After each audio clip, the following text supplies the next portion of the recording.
ورحمۃ اللہ وبرکاتہ۔ نحمده ونصلي على رسوله الكريم اما بعد فاعوذ بالله من الشيطان الرجيم بسم الله الرحمن الرحيم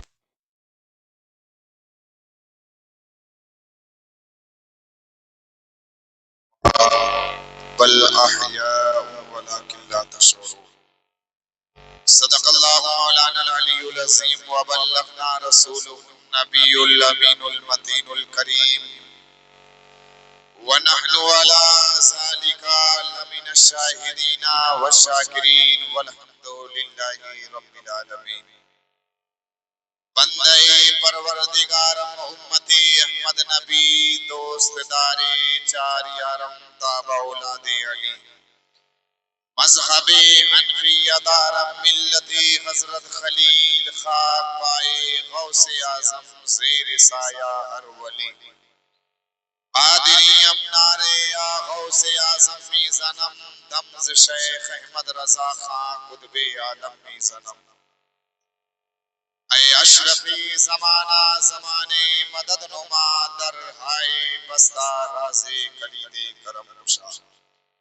محترم سامعین کرام، آئیے سب سے پہلے انتہائی خلوص عقیدت و احترام کے ساتھ آقا نامدار مدینے کے تاجدار ہم غریبوں کے غم گسار حضور احمد مصطفیٰ محمد مصطفیٰ صلی اللہ علیہ وسلم کی بارگاہ بے کس پناہ میں جھوم جھوم کر ہدیہ درود کا نذرانہ پیش کر لیں اپنی باواز اللہم صلی علی سیدنا شفیعنا حبیبنا مولانا محمد مادن جودی الکرم وعلی آلہ وصحبہ بارک وسلم۔ صلو علیہ صلاۃ و سلام علیک یا رسول اللہ صلی اللہ تعالی علیہ وسلم۔ منقبت امام علی مقام کے دو تین شعر حصول برکت کے لیے پہنچا رہا ہوں، سماعت فرما لیں۔ ایک مرتبہ مچل کے بول دیں یا حسین یا حسین۔ سماعت فرما لیں۔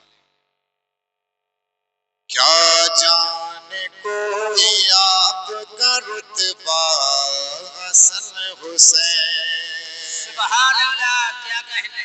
کیا جانے کوئی آپ کا رتبہ حسن حسین، کیا جانے کوئی آپ کا رتبہ حسن حسین، جنت سے آیا آپ کا جوڑا حسن حسین، جنت سے آیا آپ کا جوڑا حسن حسین، کیا جانے کوئی آپ کا رتبہ حسن حسین۔ اور یہ بھی شعر محبتوں کے ساتھ سماعت فرما لیں، ایک مرتبہ مچل کے بول دیں سبحان اللہ۔ سبحان اللہ۔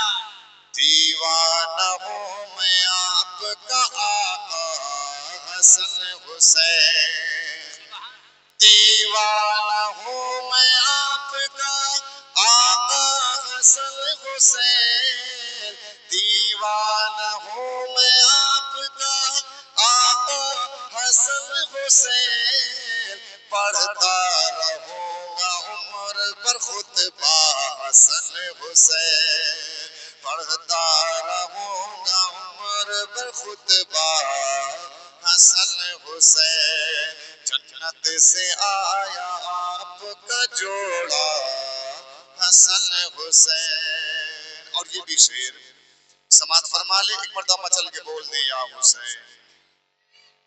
ابن علی ہے آپ اور ابن نبی بھی ہے، ابن علی ہے آپ اور ابن نبی بھی ہے، کتنا ہے پیارا آپ کا شجرہ حسن حسین، کتنا ہے پیارا آپ کا شجرہ حسن حسین، جنت سے آیا آپ کا جوڑا حسن حسین، کیا جانے کوئی آپ کا رتبہ حسن حسین۔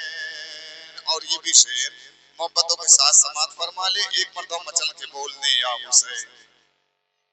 بہت ہی خوبصورت شعر پہنچا رہا ہوں، سماعت فرما لیں۔ اکبر کے واسطے علی اصغر کے واسطے علی اصغر کے واسطے اختر کو بھی عطا کر صدقہ حسن حسین اختر کو بھی عطا کر صدقہ حسن حسین جنت سے آیا آپ کا جوڑا حسن حسین سبحان اللہ اللہم صلی اللہ سیدنا شفیعنا حبیبنا مولانا محمد ذیل کرم وعلی آلہ وصحبہ بارک وسلم یہ چند اشعار میں نے سیدنا امام حسن مصطفیٰ حضرت امام حسین شہید کربلا کی بارگاہ پیش کیے. میں نے کل آپ کے سامنے جو بات پیش کی تھی کہ اللہ تعالیٰ قرآن مجید میں ارشاد فرماتا ہے وَلَا تَقُولُوا لِمَنْ يُقْتَلُ فِي سَبِيلِ اللَّهِ أَمْوَاتٌ بل احیاء ولکن لا تشعرون، یعنی جو اللہ کی راہ میں شہید کر دیے جائیں انہیں مردہ نہ کہو بلکہ وہ زندہ ہیں اور تم ان کی زندگی کو نہیں سمجھ سکتے. عزیزان ملت اسلامیہ، کل آپ نے سماعت کیا کہ میدان کربلا میں جب حضرت امام علی مقام پہنچے تو آپ پر پانی بند کر دیا گیا. سیدنا امام علی مقام نے اپنے ساتھیوں سے فرمایا 9 محرم الحرام کی شب دن گزر گیا، رات آئی تو آپ نے فرمایا آج جتنا زیادہ ہو سکے اللہ کی عبادت و ریاضت کر لو. چنانچہ 10ویں محرم کا آفتاب طلوع ہونے کے قریب ہے. حضرت امام علی مقام آپ کے تمامی رفقا اہل بیت 3 دن کے بھوکے اور پیاسے ہیں. ایک قطرہ آپ میسر نہیں آیا، ایک لقمہ حلق سے نہیں اترا. بھوک و پیاس سے جس قدر ناتوانی کا غلبہ ہو جاتا ہے اس کا وہی لوگ کچھ اندازہ کر سکتے ہیں جنہیں کبھی 2-3 وقت کے فاقے کی نوبت آئی ہو. پھر بے وطنی، تیز دھوپ، گرم ریت، گرم ہوائیں، انہوں نے ناز پروردگان آغوش رسالت کو کیسے پسماندہ کر دیا ہوگا. ان غریبان وطن پر جور و جفا کے پہاڑ توڑنے کے لیے 22,000 کی فوج، تازہ دم لشکر، تیر و تبر، تیغ و سنا سے مسلح صفے باندھے موجود. جنگ کا نعرہ بجا دیا گیا. مصطفیٰ جان رحمت کے فرزند فاطمہ زہرا کے جگر بند کو مہمان بنا کر بلانے والی قوم نے جانوں پر کھیلنے کی دعوت دی. حضرت امام علی مقام میدان جنگ میں تشریف لائے. آپ نے خطبہ دیا. آپ نے فرمایا اے لوگوں جلدی نہ کرو اور میری باتیں سن لو. مجھ پر جو واضح و نصیحت کا حق ہے ادا کر لینے دو. آپ نے فرمایا کہ خون ناحق حرام اور غضب الہی کا سبب ہے. میں تمہیں آگاہ کرتا ہوں کہ تم اس گناہ میں مبتلا نہ ہو. میں نے کسی کو قتل نہیں کیا، کسی کا گھر نہیں جلایا، کسی پر حملہ آور نہیں ہوا. اگر تم اپنے شہر میں میرا آنا پسند نہیں کرتے ہو تو مجھے واپس جانے دو. میں تم سے کسی چیز کا طلبگار نہیں اور تم کس طرح میرے خون سے بری ہو سکتے ہو. روز محشر تمہارے پاس میرے خون کا کیا جواب ہوگا؟ سرے محشر جب وہ پوچھیں گے ہمارے سامنے کیا جواب جرم دو گے تو خدا کے سامنے اپنا انجام سوچو، اپنی عاقبت پر نظر ڈالو اور یہ بھی سمجھو کہ میں کون ہوں. بارگاہ رسالت میں کس چشم و کرم کا منظور نظر ہو. میرے والد کون ہیں، میری والدہ ماجدہ کس کی لختے جگر ہیں. میں انہی بطول زہرا کا نور دید ہوں کہ جن کے پل صراط سے گزرتے وقت عرش سے ودا کی جائے گی. اہل محشر سر کو جھکاؤ اور آنکھوں کو بند کر لو کہ سیدہ فاطمہ زہرا 70,000 حوروں کے ساتھ گزرنے والی ہیں. میں انہی بطول زہرا کا نور دید ہوں. پھر آپ نے فرمایا کہ میرے فضائل تمہیں خوب معلوم ہے. میرے حق میں جو حدیثیں وارد ہوئی ہیں ان سے تم بے خبر نہیں. یزیدیوں کی طرف سے اس کا یہ جواب دیا گیا. آپ کے تمام فضائل ہمیں معلوم ہیں مگر اس وقت مسئلہ زیر بحث نہیں. آپ جنگ کے لیے کسی کو میدان میں بھیجیے اور گفتگو ختم فرمائے۔ حضرت سیدنا امام علی مقام کے مبارک خطبوں کو سن کر حضرت حر بن یزید ریاحی کے دل پر بڑا گہرا اثر ہوا۔ آپ نے ابن سعد سے جا کر کہا کہ تو ہمیں ان سے لڑنے کا حکم دے رہا ہے جو ساقی کوثر کے نواسے ہیں۔ ابن سعد نے کہا ہاں لڑوں گا، اور ایسا لڑوں گا کہ جس کا ادنا درجہ سروں کا کٹنا اور ہاتھوں کا کاٹنا ہے۔ حضرت حر کا بدن لرزنے لگا، قدرت نے ان کی نگاہوں سے پردے اٹھا دیے، حق کے جلوے نظر آنے لگے۔ حضرت حر کی یہ کیفیت دیکھ کر ان کے ایک ساتھی نے پوچھا کہ اے حر اس وقت تمہارا کیا حال ہے؟ تم اہل کوفہ کے بہادروں میں سے ہو۔ تو حضرت حر نے جواب دیا کہ خدا کی قسم میں اپنے آپ کو جنت اور جہنم کے درمیان پا رہا ہوں۔ خدا کی قسم میں جنت پر کسی چیز کو مقدم نہیں سمجھتا، چاہے میرے ٹکڑے ٹکڑے کر دیے جائیں یا میں زندہ جلا دیا جاؤں۔ حر نے فرمایا، کیا فرمایا؟ حر نے فرمایا برادر تجھے بھی ہے خبر۔ حر نے فرمایا برادر تجھے بھی ہے خبر، اس لڑائی میں مقابل ہے پیغمبر کا پسر، عاقبت سے جسے لڑنا ہو بلا خوف و خطر، اس لڑائی میں دکھائے وہ دلیری کے ہنر۔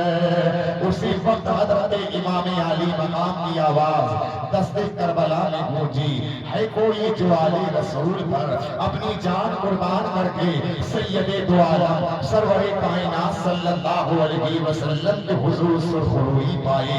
اسی وقت حضرت حر نے اپنے گھوڑے کو ایڑ لگائی اور یہ کہتے ہوئے کہ اب تو میں جنت ہی کی طرف جاؤں گا، خواہ مجھے ٹکڑے ٹکڑے کر دیا جائے یا زندہ جلا دیا جائے۔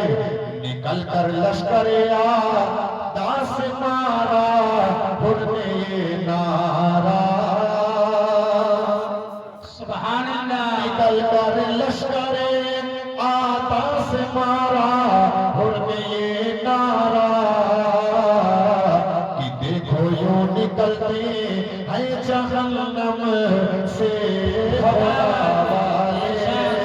حضرت حر امام علی مقام کی بارگاہ میں حاضر ہو جاتے ہیں، عرض کرتے ہیں ابن رسول میدان کربلا میں ہیں، اجازت طلب کرتے ہیں، اے ابن رسول اپنے قدموں پر نثار ہونے کی اجازت دے دیں۔ چنانچہ حضرت حر امام علی مقام سے اجازت لے کر میدان میں آتے ہیں۔ حر کے بھائی مصعب بن یزید نے دیکھا کہ میرے بھائی حر نے اس دولت سعادت پائی، نعمت آخرت سے بہرہ مت ہوا، اس کے دل میں بھی قربا، اس کے دل میں بھی ولولہ اٹھا اور گھوڑا دوڑاتا ہوا چلا۔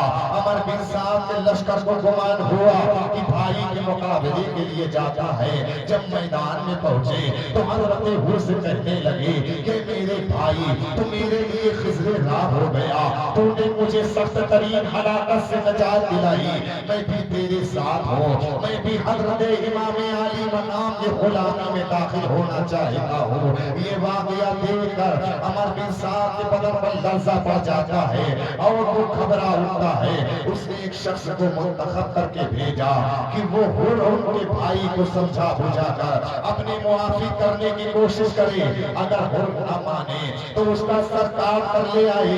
وہ یزیدی خبیث آیا اور حضرت حر سے کہنے لگا، اے حر تیری عقل و دانائی پر ہم فخر کیا کرتے تھے، مگر آج تو نے کمال نادانی کی کہ اس لشکر جرار سے نکل کر یزید کے انعام و اکرام کو ٹھوکر مار کر بے کس مسافروں کا ساتھ دیا، جن کے ساتھ سوکھی روٹی کا ایک ٹکڑا بھی نہیں ہے، پانی کا ایک قطرہ بھی نہیں ہے۔ حضرت حر رضی اللہ تعالیٰ نے فرمایا کہ اے بے عقل نصیحت کرنے والے، تجھے اپنی نادانی پر رنج کرنا چاہیے کہ تو نے پاک کو چھوڑ کر ناپاک کو قبول کیا ہے۔ حضرت سیدنا امام علی مقام کو اللہ کے پیارے حبیب نے اپنا پھول فرمایا ہے، اور میں اسی گلستہ پر جان قربان کرنے کی تمنا رکھتا ہوں۔ رضائے رسول سے پڑھ کر کونین میں کون سی دولت ہے؟ وہ یزیدی یزیدی خبیث کہنے لگا کہ یہ تو میں بھی خوب جانتا ہوں، لیکن ہم لوگ سپاہی ہیں اور آج دولت و مال یزید کے پاس ہے۔ حضرت حر نے کہا کہ مردود، اس حوصلے پر لعنت ہے۔ وہ یزیدی خبیث سمجھ گیا کہ میری چرب زبانی حضرت حر پر اثر نہیں کر سکتی، اس لیے باتیں کرتے کرتے دھوکے سے تیر حضرت حر کے سینے پر مارا۔ حضرت حر رضی اللہ تعالیٰ نے زخم کھا کر اس یزیدی کے سینے پر ایسا تیزا مارا جو اس کے سینے کے پار ہو جاتا ہے، اور اسے گھوڑے کی زین سے اٹھا کر زمین پر پٹک دیا۔ اس شخص کے 3 بھائی تھے، یک بار بھی حضرت حر پر ٹوٹ پڑے۔ حضرت حر رضی اللہ تعالیٰ نے ایک کسر تلوار سے اڑا دیا، دوسرے کی کمر میں ہاتھ ڈال کر گھوڑے کی زین سے اٹھا کر زمین پر اس طرح پٹکا کہ اس کی گردن ٹوٹ گئی، تیسرا بھاگ نکلا۔ حضرت حر رضی اللہ تعالیٰ نے اس کا پیچھا کیا، قریب پہنچ کر اس کی پیٹھ پر ایسا نیزہ مارا جو اس کے سینے کے پار ہو گیا۔ پھر حضرت حر امام عالی مقام کی بارگاہ میں آئے، عرض کیا اے ابن رسول، ایک بار اور بشارت دے دیجئے کہ اللہ و رسول اب مجھ سے خوش ہے۔ سیدنا امام عالی مقام نے فرمایا، حضرت حر کو سینے سے لگا کر دامن کا حر، بے شک اب تم جہنم سے آزاد ہو، خدا ہو رسول اب تم سے راضی ہیں۔ حضرت حر نے یہ مژدہ سنا اور آپ آگے بڑھے اور امام عالی مقام سے سلام کیا، پھر میدان کارزار کی طرف آئے۔ یزیدی لشکر پر ایک سخت حملہ کیا، پشتوں کے پشتے لگا دیے۔ اچانک ایک یزیدی خبیث نے دھوکے سے آپ کے گھوڑے کے پاؤں کاٹ دیے اور بھاگ کر یزیدی لشکر میں چھپ گیا۔ حضرت حر رضی اللہ تعالیٰ کو پیدل دیکھ کر امام عالی مقام نے گھوڑا بھیج دیا۔ آپ اس گھوڑے پر سوار ہو کر یزیدیوں سے بڑی سخت چل کرنے لگے۔ پھر جہاں کی امام عالی مقام تھا، ایک بار اور دیدار کر لیں کہ غیبی سزا کانوں میں آئی کہ حر اب آؤ، حر تمہارے استقبال کے لیے کھڑی ہیں۔ حضرت حر نے یہ مژدہ سنا اور حضرت امام عالی مقام کی طرف رک کر کے عرض کیا، اے ابن رسول، میں آپ کے نانا جان کی خدمت میں جا رہا ہوں۔ حضرت امام عالی مقام نے فرمایا، اچھا جاؤ، ہم بھی آتے ہیں۔ اس آواز کا لشکر امام پر اس قدر اثر پڑا کہ رونے کی آوازیں نکل پڑی۔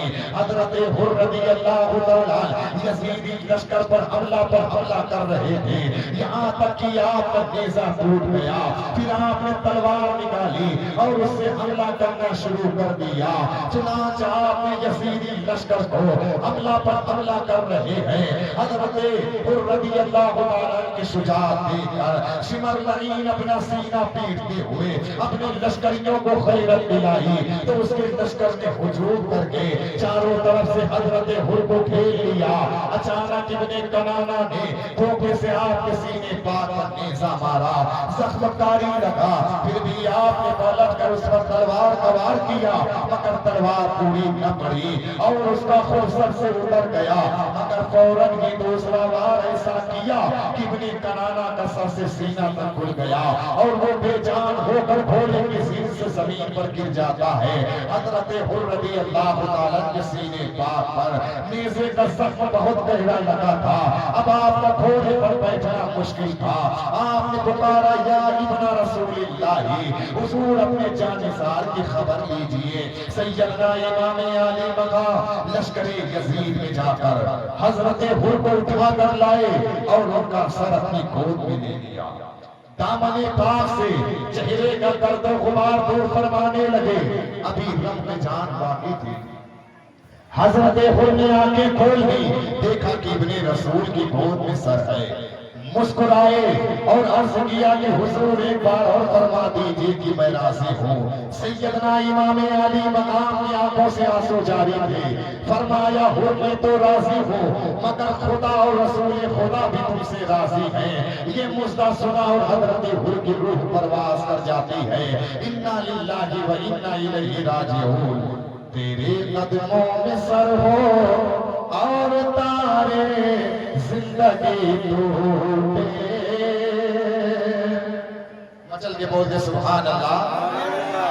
تیرے قدموں میں سر ہو اور تارے زندگی ٹوٹے،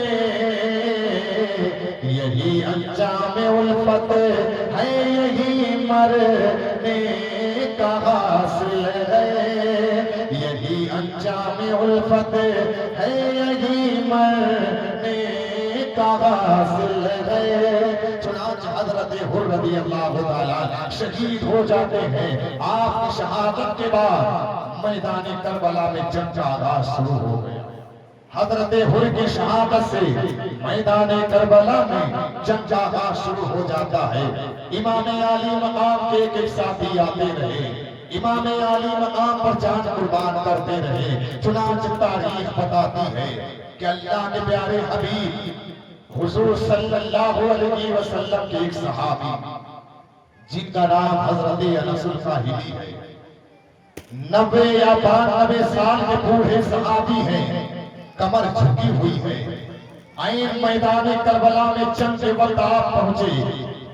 علماء فرماتے ہیں کہ آپ کے آنے کا انداز یہ تھا کہ آپ نے بڑا شاندار لباس پہنا ہوا تھا، جیسے عرب میں کوئی دولہا لباس پہنتا ہے وہی لباس زیتن کیے ہوئے، سر پر لال رومال باندھے ہوئے میدان کربلا میں امام عالی مقام کی بارگاہ میں آئے۔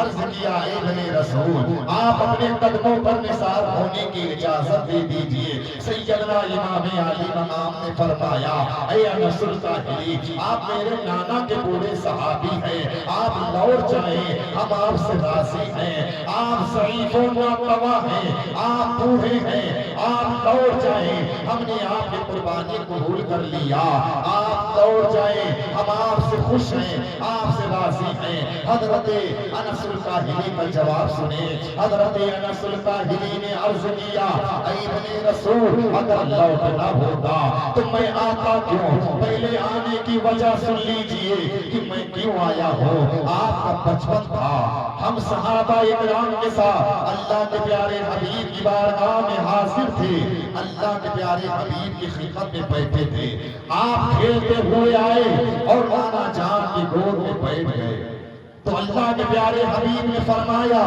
اے میرے صحابہ پہچان لو، یہ میرے شہزادے حسین ہیں۔ اللہ کے پیارے حبیب نے فرمایا اے میرے صحابہ پہچان لو، یہ میرے شہزادے حسین ہیں۔ بے شک سبحان اللہ لیے جائیں گے جس کو کربلا کہا جاتا ہے، اس سرزمین میں شہید کیے جائیں گے جسے کربلا کہا جائے گا۔ جو تم میں سے ان کو اس حال میں پائے وہ جا کر ان کی مدد کرے اور ان پر اپنی جان قربان کر دے۔ حضرت انس الکاہلی کہتے ہیں اے نواز رسول، میں آپ کے نانا جان کے حکم پر حق و وفاداری ادا کرنے کے لیے آیا ہوں، میں سر کٹانے آیا ہوں، سر بچانے نہیں۔ سیدنا امام عالی مقام نے ان کے جذبہ وفاداری کو دیکھا تو اجازت دے دی۔ چنانچہ جب حضرت انس الکاہلی میدان کارزار کی طرف جانے لگے تو کسی نے مزاحیہ طور پر کہا کہ اے انس الکاہلی، بڑھاپے میں دولہوں جیسا لباس زیب نہیں دیتا۔ اگر واقعی کوئی بڑھاپے میں دولہوں جیسا لباس پہنے گا تو عجیب تو معلوم ہوگا، لیکن انس الکاہلی کہتے ہیں کہ لوگ جب دولہا بنتے ہیں تو انہیں خوشی ہوتی ہے، اور میں آج دنیا کا دولہا نہیں بننے جا رہا بلکہ آج میں جنت کا دولہا بننے جا رہا ہوں، اس لیے میں نے یہ لباس پہنا ہے تاکہ دنیا والے دیکھ لیں کہ امام عالی مقام پر فدا ہونے والے بزدل نہ تھے بلکہ خوشی خوشی آئے تھے اور امام عالی مقام پر اپنی جان قربان کر رہے تھے۔ چنانچہ حضرت انس الکاہلی میدان کارزار میں آتے ہیں، آپ مقابلہ کرتے ہیں اور یزیدیوں سے مقابلہ کرنے کے بعد چند ایک یزیدیوں کو موت کے گھاٹ اتار دیتے ہیں، پھر آپ شہید ہو جاتے ہیں، آپ شہادت کا درجہ حاصل کر لیتے ہیں۔ انا للہ و انا الیہ راجعون۔ چنانچہ میدان کربلا میں قتل و خون کا بازار گرم تھا۔ امام عالی مقام کے ایک ایک ساتھی میدان میں آتے رہے اور امام عالی مقام پر اپنی جان قربان کرتے رہے۔ چنانچہ تاریخ بتاتی ہے کہ امام عالی مقام کے اس چھوٹے سے لشکر میں کسی نے بھی اس مصیبت کے وقت میں ہمت نہ ہاری۔ ساتھیوں میں سے کوئی بھی ایسا نہ تھا جو آپ کا ساتھ چھوڑ کر بھاگتا یا دشمنوں کی پناہ چاہتا جانثارانِ امام میں اپنی صدق کو وجہ بازی میں پروانے بلبل کے افسانے بھیج کر دیے۔ ہر ایک کی تمنا تھی، ہر ایک کی یہ آرزو تھی، پہلے جانثاری کا موقع انہیں دیا جائے۔ عشق محبت کے مت والے شوق شہادت میں مست تھے، تنوں پر سر سے جدا ہونا اور راہ خدا میں شہادت پانا ان پر ایک وجد کی کیفیت طاری کرتا تھا۔ ایک کو شہید ہوتا دیکھ کر دوسرے کے دلوں میں شہادت کی تمنائیں جوش مارتی تھی۔ اہل بیت کے نوجوانوں نے خاک کربلا کے صفحات پر اپنی خون سے شجاعت جواں مردی کے وہ بے مثال نقوص سبد فرمائی ہے جن کو انقلابی زمانے کے ہاتھ مٹانے سے قاصر ہے۔ اب تک نیاز مندوں عقیدت مندوں نے علم برداران شجاعت کو خاک و خون میں ملا کر میدان کربلا میں اپنی بہادری کے سکے جما دیے۔ اب اشہد اللہ کے شیران حق کا موقع آیا۔ حضرت علی مرتضیٰ کے خاندان کے جوانوں کے گھوڑوں نے میدان کربلا کو جولان کا بنا دیا۔ ان حضرات میدان میں آنا تھا کہ بہادروں کے دل سینے میں لرزنے لگے۔ ان کے حملوں سے شیر دل بہادر چیخ اٹھے۔ بنی ہاشم کی جانثارانہ حملوں نے کربلا کی تشنا لب زمین کو دشمنوں کے خون سے سیراب کر دیا۔ خشک ریگستان سرخ نظر آنے لگا۔ ابن سعد کو اعتراف کرنا پڑا، اگر ان جانبازوں پر پانی نبت کیا جاتا، ایک کے مقابلے میں ایک ہی جاتا، تو اہل بیت کا تنہا نوجوان پورے لشکر یزیدی کو مار ڈالتا۔ چنانچہ اہل بیت کے نوجوان اپنے اپنے جوہر دکھا کر امام حسین پر قربان ہوتے چلے جا رہے تھے۔ چنانچہ تاریخ بتاتی ہے کہ سیدنا امام علی مقام کی بارگاہ میں پھر آپ کے سگے بھانجے حضرت اولو محمد حاضر ہوتے ہیں۔ میدان میں جانے کی اجازت چاہتے ہیں، عرض کرتے ہیں مامو جان اماں صاحبہ کا حکم ہے کہ آپ ہمیں بھی میدان میں جانے کی اجازت دے دیجئے۔ سیدنا امام علی مقام سے دونوں شہزادے اجازت لے کر جب میدان کی طرف چل پڑے تو ابن سعد نے دیکھا، اس نے پکار کر کہا اے شہزادو اپنا نام و نسب تو بتاؤ۔ ناگاہ یہ بڑھ کر پسرے ساتھ پکارا، بے شک سبحان اللہ، ناگاہ یہ بڑھ کر پسرے ساتھ پکارا، اے شیر دلو نام و نسب کیا ہے تمہارا؟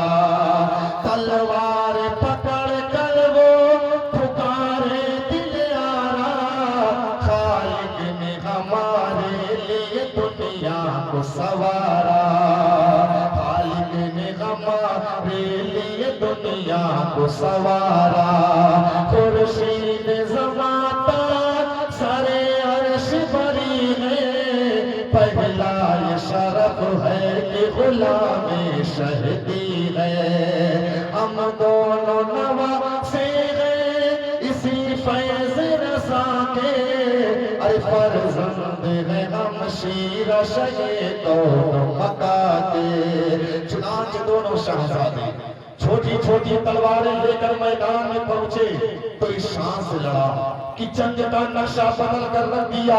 عمر بن سعد کی آواز دستے کربلا میں گونجی، اے یزیدیوں اگرچہ یہ چھوٹے چھوٹے نا عمر بچے ہیں مگر ان کی رگوں میں خون حیدری جوش مار رہا ہے، اٹھو اور بڑھو انہیں چاروں جانب سے گھیر لو۔ چنانچہ حیدری کرار کے نواسے سیدہ زینب کے نور نظر بڑی بہادری سے لڑ رہے تھے، قریب تھا کہ ابن سعد کی گردن کاٹ کے اس شکی کا کام تمام کر دیتے، مگر چاروں طرف سے یزیدی کتوں نے گھیر لیا۔ چاروں طرف سے یزیدیوں نے ان حسینی شیروں کو اپنے نرخے میں لے لیا، تیروں کی بارش کر دی، پتھروں کی بارش کر دی، نیزوں کی بارش کر دی۔ چنانچہ دونوں بچے زخموں سے چور چور ہو جاتے ہیں اور شہادت کا درجہ حاصل کر لیتے ہیں، شہید ہو جاتے ہیں۔ سیدنا امام علی مقام اپنے دونوں بھانجوں کی لاشوں کو اٹھایا، خیمے کے پاس لاشوں کے قریب رکھ کر حضرت سیدہ زینب رضی اللہ تعالیٰ عنہ سے فرمایا کہ بہن زینب تمہاری آرزو پوری ہو گئی، تمہارے لختے جگر نانا جان کے پاس پہنچ گئے۔ حضرت سیدہ زینب رضی اللہ تعالیٰ عنہا نے اپنے شہزادوں کی لاشوں کی طرف دیکھ کر کہا، اے شہزادوں، تم نے میرا دل راضی کر دیا، قیامت کے دن مجھے اور تمہارے باپ اور خاندان ہاشمی کو یہ فخر ہوگا کہ جن شہزادوں نے میرا دودھ پیا تھا، میدان کربلا کی دھرتی پر دین کی خاطر جان دینے سے گریز نہ کیا، بڑے صبر و رضا کے ساتھ ہر ظرف کو برداشت کیا۔ پھر سیدہ زینب رضی اللہ تعالیٰ عنہا نے بارگاہ پروردگار میں عرض کیا، اے میرے پروردگار عالم، تیرا بڑا احسان و کرم ہے کہ تو نے میرے شہزادوں کی قربانیوں کو قبول فرما لیا۔ چنانچہ حضرت اولا محمد رضی اللہ تعالیٰ عنہ کی شہادت کے بعد پھر حضرت سیدنا امام حسن مصطفیٰ رضی اللہ تعالیٰ عنہ کے صاحبزادے حضرت قاسم رضی اللہ تعالیٰ عنہ امام عالی مقام کی بارگاہ میں حاضر ہوتے ہیں اور میدان میں جانے کی اجازت چاہتے ہیں، لیکن امام عالی مقام انہیں اجازت دینے میں تأمل فرما رہے ہیں کہ اچانک حضرت قاسم کو اپنے بازو پر بندھا ہوا تعویذ یاد آیا۔ یہ وہ تعویذ تھا جو حضرت سیدنا امام حسن مصطفیٰ نے اپنے وصال پاک کے وقت آپ کو لکھ کر دیا تھا اور فرمایا تھا، اسے اپنے بازو پر باندھ لو، جب تمہیں سخت سے سخت فکر اور شدید ترین مصیبت کا سامنا ہو تو اس تعویذ کو کھول کر پڑھ لینا، اس پر اللہ تعالیٰ تمہاری پریشانی کو دور کر دے گا۔ حضرت قاسم رضی اللہ عنہ نے سوچا کہ اب اس سے پڑھ کر پریشانی کا وقت کون سا ہوگا۔ تعویذ کھولا تو دیکھا کہ اس میں حضرت سیدنا امام حسن مصطفیٰ رضی اللہ تعالیٰ کے قلم مبارک سے لکھا ہوا ایک حکم تھا، جس کا مضمون یہ تھا کہ بیٹا قاسم، جب تمہارے چچا حسین میدان کربلا میں بلا و مصیبت کا شکار ہو تو تم ان پر فدا ہو جانا، اپنی جان ان پر فدا کر دینا کہ تمہارے لیے ذریعہ سعادت ہوگا۔ حضرت قاسم اس تعویذ کو پڑھتے ہیں اور لے جا کر امام عالی مقام کی بارگاہ میں پیش کرتے ہیں، میدان میں جانے کی اجازت چاہتے ہیں۔ چنانچہ سیدنا امام عالی مقام نے حضرت قاسم کو سینے سے لگا لیا اور آپ نے پیشانی کو چوما اور آپ کو میدان میں جانے کی اجازت عطا فرمائی۔ چنانچہ تاریخ بتاتی ہے کہ جب حضرت قاسم میدان کارزار کی طرف چلنے لگے تو سیدنا امام عالی مقام کی آنکھوں سے آنسو جاری تھے۔ آپ نے فرمایا، اے پیارے بیٹے قاسم، کیا تم اپنے قدموں سے چل کر موت کی طرف جاتے ہو؟ تو حضرت قاسم نے فرمایا، چچا جان بھلا میں ایسا کیوں نہ کروں جبکہ میں دیکھ رہا ہوں کہ آپ دشمنوں کے نرغے میں ہیں، آپ دشمنوں کے نرغے میں ہیں، نہ کوئی ساتھی نہ کوئی یارو مددگار ہے، آپ تنہا ہیں، روحی لے روحی کل فدا، نفسی بے نفسی کل وفا، میری جان آپ پر فدا ہے۔ سیدنا امام عالی مقام نے اپنے جوان بھتیجے کو نہیں دیکھا، دیکھا تو صرف یہ دیکھا کہ گلشن اسلام خزاں کا شکار نہ ہونے پائے، اس کی سرسبز و شادابی کے لیے اپنے خاندان کے جوانوں کا خون بھی دینا پڑے تو دے دیا جائے۔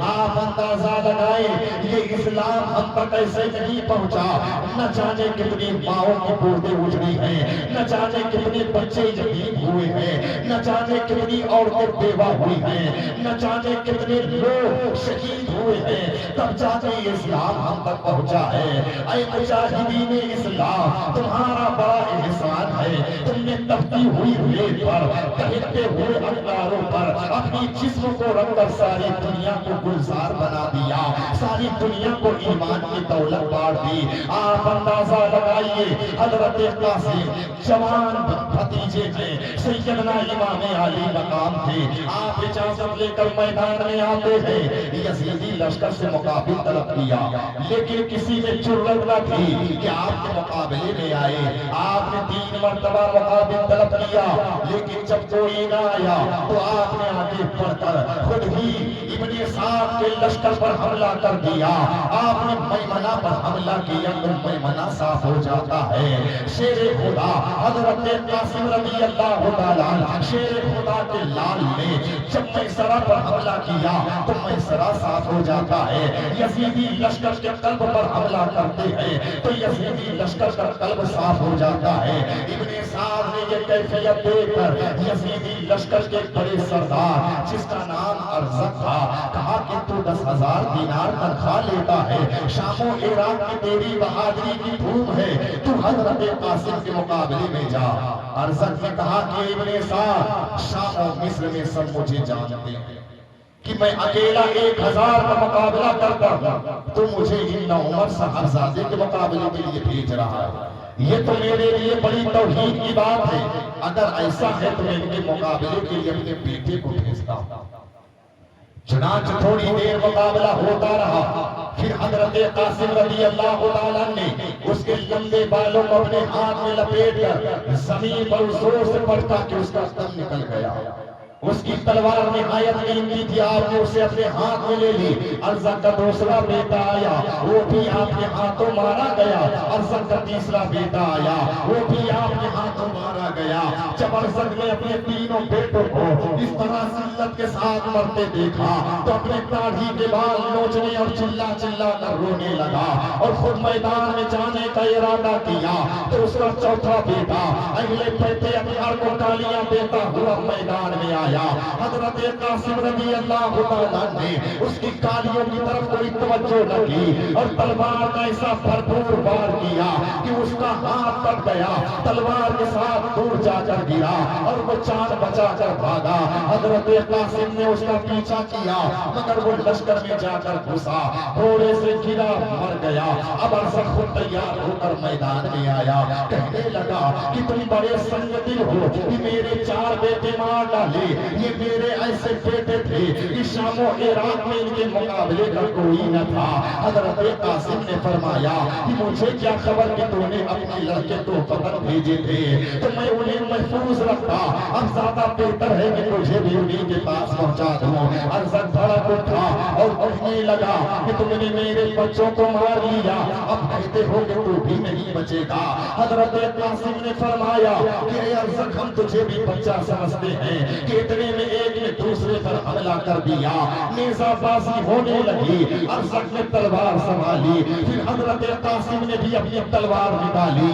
جب ارزق کی نظر حضرت قاسم کی تلوار پر پڑی تو کہنے لگا یہ تلوار تمہارے ہاتھ میں کہاں سے آ گئی؟ حضرت قاسم نے جواب دیا کہ تیرا بیٹا دے گیا۔ ارزق کہنے لگا کہ افسوس، میں نے یہ تلوار 1000 دینار میں خریدی تھی اور 1000 دینار دے کر زہر میں بجھوائی تھی۔ حضرت قاسم رضی اللہ تعالیٰ نے فرمایا کہ ارزق گھبراؤ نہیں، اسی زہر میں بجھی ہوئی تلوار کا ذائقہ تجھے چکھاؤں گا۔ پھر حضرت قاسم رضی اللہ تعالیٰ نے ایک چنگی تدبیر اپنائی، ارزق کو مخاطب کر کے کہا کہ اے ارزق، ہم تو تجھے بہت ہی تجربے کار سمجھتے تھے مگر تو بہت ہی نا تجربے کار ثابت ہوا، تجھے اپنے گھوڑے کا تن تک کا ہوش نہیں۔ ارزق جھک کر اپنے گھوڑے کا تن دیکھنے لگا۔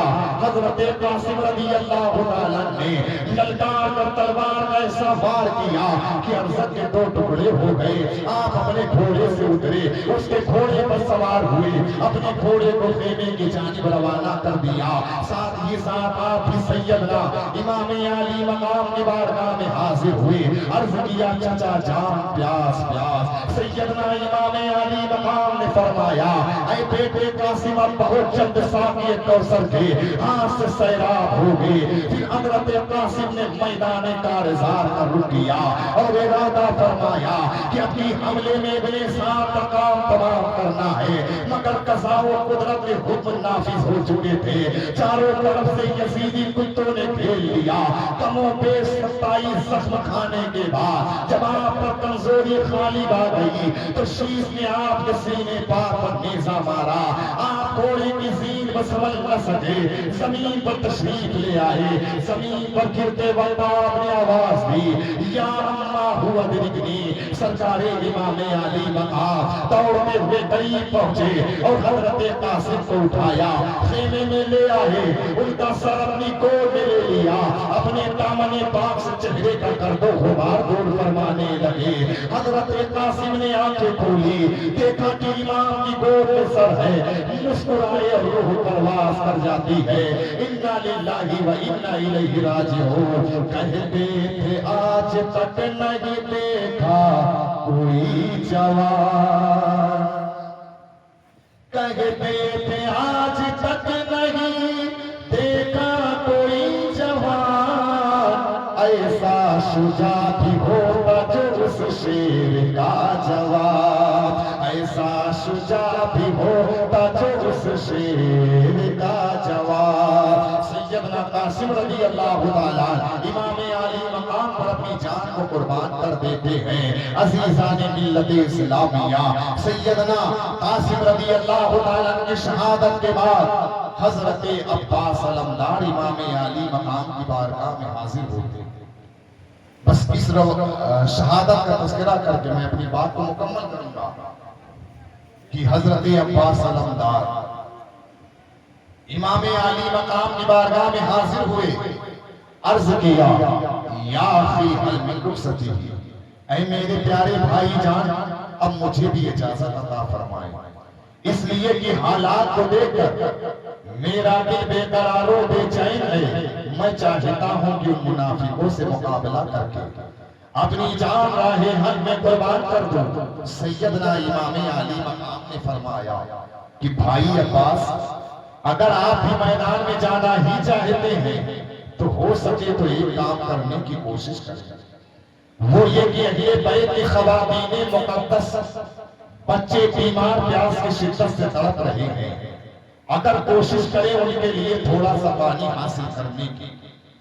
چنانچہ سیدنا امام علی مقام کا حکم سنتے ہی حضرت عباس علمدار مشکیزہ اور تلوار لیے ہوئے ابن سعد کے لشکر کے سامنے آئے. آپ نے ابن سعد سے فرمایا, اے ابن سعد یہ حسین ہے جو نبی اکرم صلی اللہ علیہ وسلم کے شہزادی کے بیٹے ہیں. فرماتے ہیں تم نے ان کے اصحاب و احباب کو شہید کر ڈالا, وہ خود اپنے اہل و عیال کے ساتھ تنہا رہ گئے ہیں, جن کے دلوں کو پیاس کی شدت نے جلا دیا ہے. میں تم سے کہتا ہوں کہ ان کے لیے کچھ پانی دے دو. حضرت عباس علمدار رضی اللہ تعالیٰ کس کہنے کا بعض یزیدیوں پر تو یہ اثر ہوا کہ وہ رو پڑے اور بعضوں نے شرم سے گردنیں جھکا لی, لیکن خبیر شبر لعین اور شیش اور حور ابن الحجار نے آگے بڑھ کر کمال بے حیائی سے کہا کہ ابو تراب کے بیٹے, اگر بالفرض تمام روئے زمین پر پانی ہی پانی ہو جائے اور وہ ہمارے قبضے میں ہو, تب بھی ہم تمہیں اس وقت تک پانی کا ایک قطرہ نہ دیں گے جب تک تم لوگ یزید کی بیعت میں داخل نہ ہو جاؤ. حضرت عباس علمدار نے جواب دیا کہ ہمارے یہ سر کر سکتے ہیں, مگر یزید جیسے فاسق و فاجر کے سامنے جھک نہیں سکتے. پھر یزیدی کتوں کا یہ جواب سن کر حضرت عباس علمدار واپس آئے, امام علی مقام کو سارے حالات سے آگاہ کیا.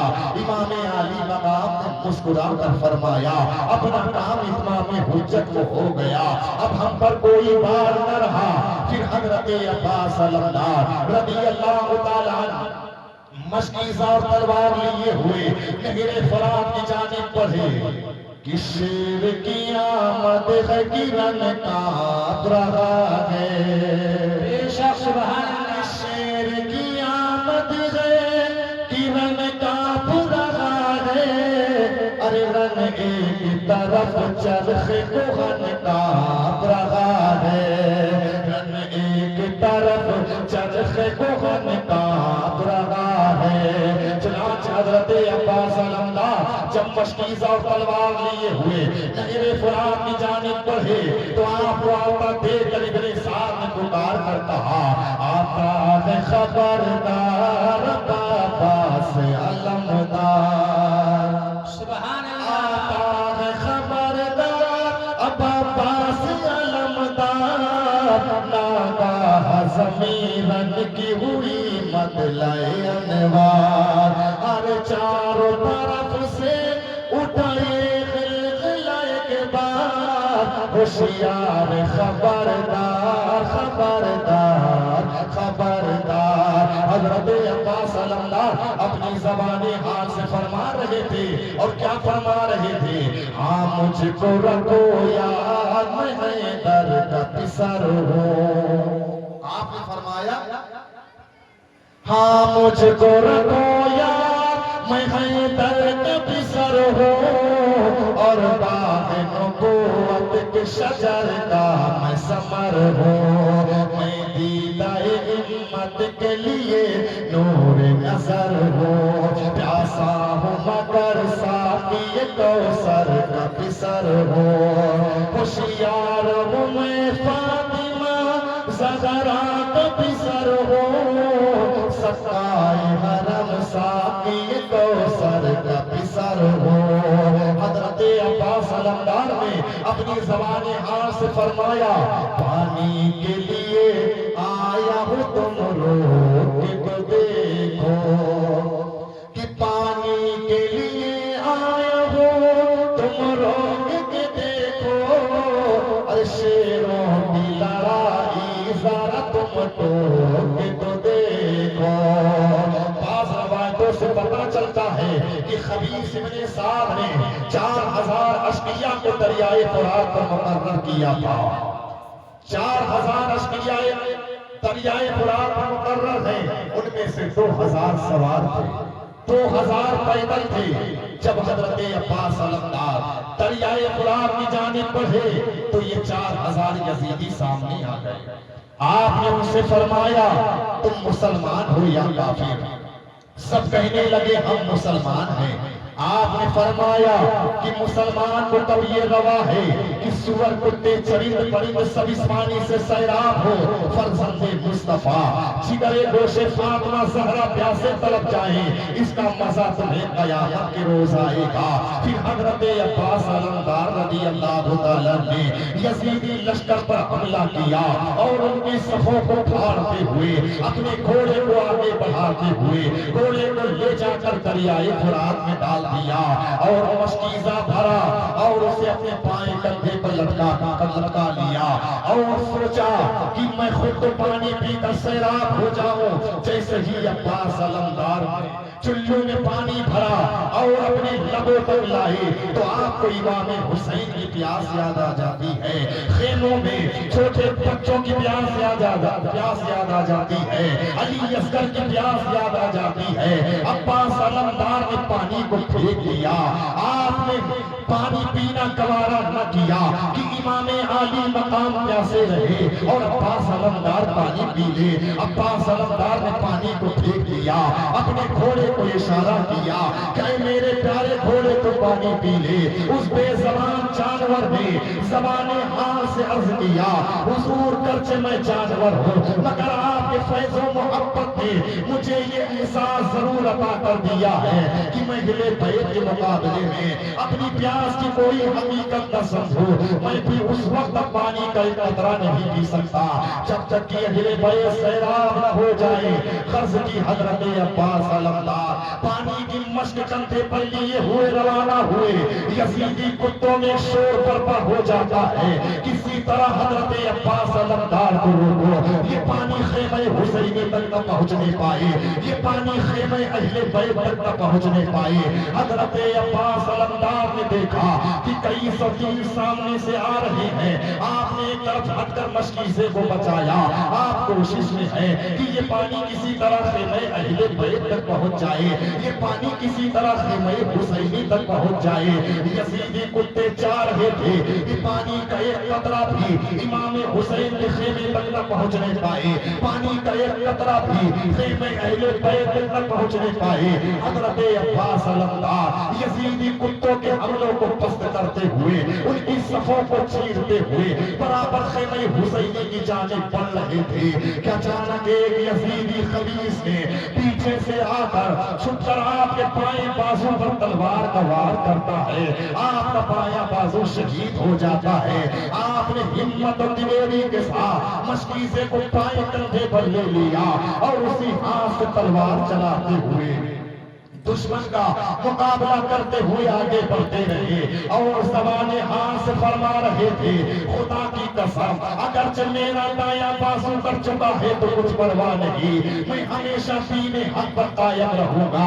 پھر اسی خبیث نے پیچھے آ کر آپ کے بائیں بازو پر تلوار کا وار کرتا ہے. آپ کا بایاں بازو بھی شہید ہو جاتا ہے. آپ نے ہمت اور دلیری کے ساتھ مشکیزے کو تانتوں سے تھام کر سینے سے لگا لیا. کٹے دونوں بازو علمدار کے ہیں مگر مشک تانتوں سے تھامے ہوئے ہیں. وہ تپتی ہوئی میرے کربل کا میدان حسین آج وعدہ وفا کر رہا ہے. سیدنا عباس علمدار کہ دونوں بازو شہید ہو جاتے ہیں مگر حوصلہ اور ہمت کو دیکھیں کہ مشکیزے کو تانتوں سے تھام کر سینے سے لگا لیا اور خیمہ حسینی کی طرف اپنے گھوڑے کو دوڑا رہے ہیں کہ اچانک ایک یزیدی خبیث نے تاک کر ایسا تیر مارتا ہے جو مشکیزے کو چھیڑتا ہوا سینے عباس علمدار میں پیوست ہو جاتا ہے. مشکیزے کا سارا پانی خون خون ہو کر بہہ جاتا ہے. اس وقت حضرت عباس علمدار کی زبان مبارک پر یہ کلمات تھے, اے میری جان ان منکروں سے خوف نہ کھا, اے جان تیرے لیے خوشخبری ہے رحمت پروردگار کی, اس لیے کہ تو سید المختار حبیب کردگار کے ساتھ ہے جنہوں نے میرا دایاں بایاں بازو کاٹا. اے میرے رب العالمین انہیں ذلت آمیز تپتی ہوئی آگ میں بھیج. اسی دوران ایک یزیدی خبیث نے آپ کے سر مبارک پر زور سے گرز مارا. آپ گھوڑے کی زین پر سمجھ نہ سکے, زمین پر تشریف لے آئے. زمین پر گرتے وقت آپ نے آواز دی یا ابا عبداللہ السلام علیکہ منی اخاہ ادرکنی اخاہ, اے شہزادے حسین میری طرف سے سلام ہو. اے پیارے بھائی جان اپنے جانثار بھائی کی لاش اٹھا لیجئے. امام عالی مقام اس آواز کو سن کر بیتابانہ چلے لاشِ عباس علمدار پر پہنچے. بولی یہ آگے لاش میں شبیر نامدار. جب سیدنا امام عالی مقام عباس علمدار کی لاش پہ آئے تو کیا کہے, بولے یہ آگے لاش پہ شبیر نامدار, بھائی تمہاری نرگسی آنکھوں پہ میں نثار, اس نرغ میں بھی تھا تمہیں بھائی کا انتظار, آنکھیں پھرا کے ڈھونڈتے ہو مجھ کو بار بار. چنانچہ حضرت عباس علمدار شہید ہو جاتے ہیں. امام عالی مقام کی زبان پر یہ کلمات تھے, اب تیری کمر ٹوٹ گئی سہارا گیا. الحاصل اہل بیت کے نونہال و ناز کے پالوں نے میدان کربلا میں امام پر جانے فدر کی, تیر و سنان کی بارش میں حمایت حق سے وہ نہ موڑا, گردنیں کٹائیں خونے بہائیں جانے دی مگر کلمہ نہ ہر زبان پر نہ آنے دیا. باری باری تمام شہزادے شہید ہوتے چلے گئے. اب صرف شہزادے سیدنا علی اکبر اور حضرت سیدنا علی اصغر باقی ہیں. انشاءاللہ تعالی کل کے آنے والی تقریر میں میں آپ کے سامنے سیدنا علی اکبر اور حضرت سیدنا علی اصغر کی شہادت کا تذکرہ کروں گا اور ساتھ ہی ساتھ سیدنا امام علی مقام کی شہادت کا تذکرہ کروں گا. یہ کربلا کے واقعات اور یہ شہادت کے واقعات سنانے کا مقصد یہ ہے کہ ہمیں درس ملے کہ سیدنا امام علی مقام نے ہمیں جو درس دیا, جو پیغام دیا, کربلا کے واقعات کو سننا اور اس کو سمجھنا, اس پر عمل کرنا بڑے سعادت کی بات ہے کہ سیدنا امام علی مقام نے ہمیں جینے کا طریقہ سکھا دیا.